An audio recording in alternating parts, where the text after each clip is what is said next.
జిల్లాలో షాద్నగర్ నియోజకవర్గం ఫరూక్నగర్ మండల్ కంసాన్పల్లిలో దురదృష్టవశాత్తు జరిగినటువంటి దుర్ఘటన మమ్మల్ని అందరినీ దిగ్భ్రాంతికి గురి చేసింది.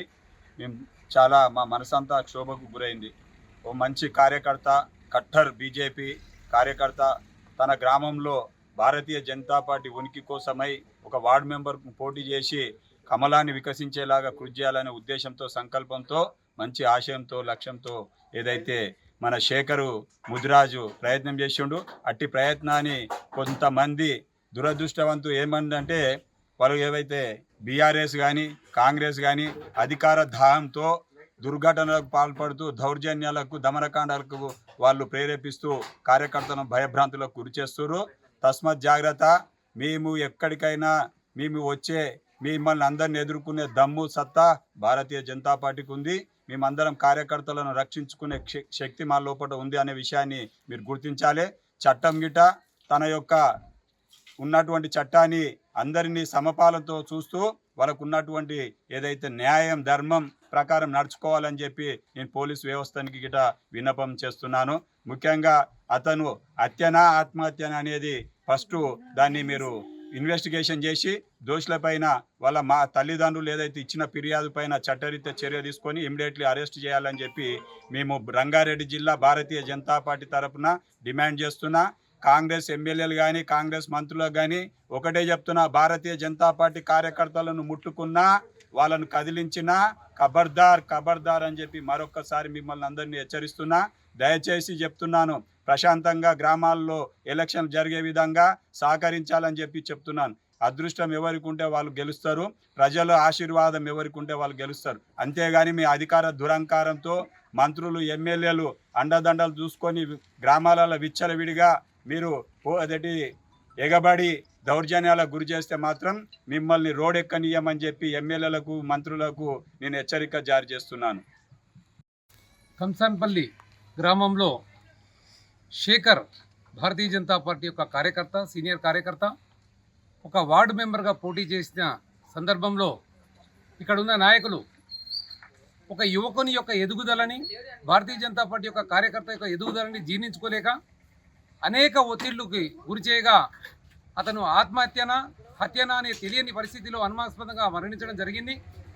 భారతీయ జనతా పార్టీ తరఫున షాద్నగర్ నియోజకవర్గంలో ప్రతి ఒక్క భారతీయ జనతా పార్టీ కార్యకర్తకు భరోసా ఇవ్వడం ఏంటంటే, వాళ్ళు ఎంతటి వాళ్ళైనా సరే, వాళ్ళు ఏ స్థాయిలో ఉన్న వాళ్ళైనా సరే, ఎవరికి భయపడాల్సిన అవసరం భారతీయ జనతా పార్టీ యువకులకు లేనే లేదు.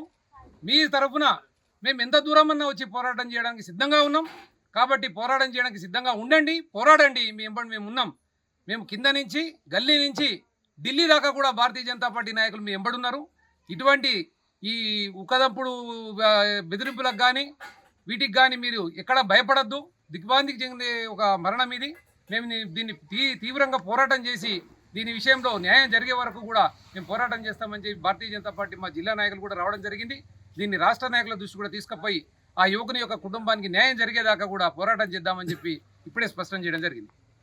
అన్న, కొంతమంది గ్రామస్తులు ఆరోపిస్తున్నది ఏంటంటే మీరు కూడా ఆ శేఖర్ ఎవరైతే ఉన్నారో ఆయన విత్డ్రా చేసుకోమని చెప్పారంట. అది నిజమేనా? నేను ఒక వీడియో చెప్పిన ఇవాళ మార్చురీ దగ్గర. వాస్తవానికి నలుగురు యువకులు ఎవరైతే నామినేషన్ వేసినో ఒక 4 రోజుల కింద పిలవడం జరిగింది మమ్మల్ని. అంటే గ్రామ పరిస్థితిని దృష్టిలో పెట్టుకుని, అన్న మీరు వస్తే మాకు మానసిక స్థైర్యం ఉంటుంది, రండి అంటే ఇక్కడ రావడం జరిగింది. నేను దాదాపు అన్ని గ్రామాలు తిరుగుతూ ఉన్నా. నేను అందులో భాగంగా ఇక్కడ రావడం జరిగింది. అయితే ఇక్కడ టీఆర్ఎస్ పార్టీ నుంచి ఎవరైతే ఉన్నాడో ఆ బాబు, ఆయన పేరు యాదయ్య పటేల్ అనే అతను, యాదయ్య గౌడ్ అనే అతను కాంప్రమైజ్ కింద మాట్లాడడం జరిగింది. ముగ్గురు వార్డు మెంబర్లు విడ్రా చేసుకుంటే ఒక వార్డు మెంబర్ని మాకు సపోర్ట్ చేయండి, డిప్యూటీ సర్పంచ్ ఇవ్వమని మా పిల్లలు అడగడం జరిగింది. దానికి కూడా వాళ్ళు అంగీకరించి వెళ్ళిపోవడం జరిగింది అక్కడి నుంచి. ఆ తర్వాత నుంచి వాళ్ళు మమ్మల్ని ఇన్ని అడుగుతున్నారు కదా, మేము చేయకూడదనే ఉద్దేశంతో, దురుద్దేశంతో వాళ్ళు మళ్ళీ వీళ్ళని వేధించడం జరిగింది. ఈ రెండు కూడా జరిగినది వాస్తవమే. కాకపోతే ఒక సామరస్యపూర్వకంగా, ఒక స్నేహపూర్వకమైన వాతావరణంలో అతను పిలిచినప్పుడు మా పిల్లలు పోయి మాట్లాడడం జరిగింది. దానికి నేను కూడా మద్దతు ఇవ్వడం జరిగింది. కానీ వారిని 4 వార్డు మెంబర్లు వేయడము, నా ముందర ఈ పిల్లలు 4 వార్డు మెంబర్లు నిలబడడం మీద జీర్ణించుకోకపోవడము, ఎవరైతే ఈ శేఖర్ అనే వార్డులనే ఇప్పుడు ఆ యాదయ్య గౌడ్ అనే అతను కూడా వార్డు మెంబర్గా వేసిండంట. మరి ఈ శేఖర్ అనే అతను విడ్రా చేసుకుంటేనే అతను డిప్యూటీ సర్పంచ్ అయ్యే అవకాశం ఉంది అనేది ఉద్దేశంతో ఒత్తిడి చేయడం జరిగిందని ఇప్పుడు గ్రామస్తులు చెప్తా ఉన్నారు. ఇది చాలా శోచనీయమైన విషయం. మనం ప్రతి గ్రామంలో కూడా ఎక్కడికక్కడ గ్రామాలు ప్రశాంత వాతావరణంలో జరగాలి ఎలక్షన్లు, ఆ యువకులు కూడా ప్రశాంత వాతావరణంలో ఉండాలని చెప్పి ఉద్దేశంతో ఎక్కడికక్కడ సమస్యలు వచ్చిన దగ్గర మేము ప్రతి గ్రామం తిరుగుతూ ఉన్నాం, మాట్లాడుతూ ఉన్నాం. కానీ ఈ విధంగా వీళ్ళు బెదిరింపులకు గురి చేయడము, వాళ్ళని భయభ్రాంతులకు గురి చేయడము, ఏదో ఒక విధంగా వాళ్ళని ప్రలోభ పెట్టి వాళ్ళని విడ్రా చేయించి ప్రయత్నం చేయడం అనేది చాలా శోచనీయమైన విషయం. కానీ ఎటువంటి ప్రలోభాలకు కూడా లొంగకుండా ఇవాళ శేఖర్ ఉండడం గొప్ప విషయమే. కానీ అతనికి ఎంతో ఒత్తిడి గురైన తర్వాతనే అతనికి ఆత్మహత్యనా హత్యనా అని ఇంకా విచారణలో తెలియాల్సి ఉంది. అది తెలిసిన తర్వాత కానీ దాని యొక్క నిజమైన నిర్ధారణ బయటకు వస్తుంది. అన్న సంధి కుదించడానికి కూడా మిమ్మల్ని పిలిచారని అంటున్నారు కదా, అవును. అప్పుడే కొద్దిగా మీరు అడ్వాన్స్ చూసుకొని ఉంటే ఇంత జరిగేది కాదేమో. అంటే అర్థం కాలేదు. అంటే అతను భయపడుతున్నాడు, బెదిరిస్తున్నారని మీరు అంటున్నారు కదా, దానికి మీరు కొద్దిగా అడ్వాన్స్గా అంటే తీసుకొని అప్పుడు అతను బెదిరించలేదు కదా. ఏదైతే మేము సందర్భం వచ్చిందో వాళ్ళే పిలిచిండు సంధికి. ఆ టీఆర్ఎస్ అయిన యాదయ్య గౌడే పిలిచిండు సంధికి. ఆయన పిలిస్తేనే రావడం జరిగింది. ఇక్కడ వచ్చినాము మేము, గ్రామంలో సందర్శన చేసినాము. సందర్శన చేసిన సందర్భంలో ఆయన్నే మా దగ్గరకు వచ్చాడు. మేము పిల్లలతో మాట్లాడుతున్న దగ్గర మా పిల్లలతో మాట్లాడుతున్నది ఆయన వచ్చాడు. ఆయన వచ్చి అన్నా మీ పిల్లల్ని విడ్డ్రా చేయించండి, మేము కొంచెం సహకరిస్తామన్నాడు. అంటే ఆ పిల్లలు కూడా ఒప్పుకున్నారు. 4 వార్డు మెంబర్లు వేసినప్పుడు 3 ఒప్పుకున్నారు.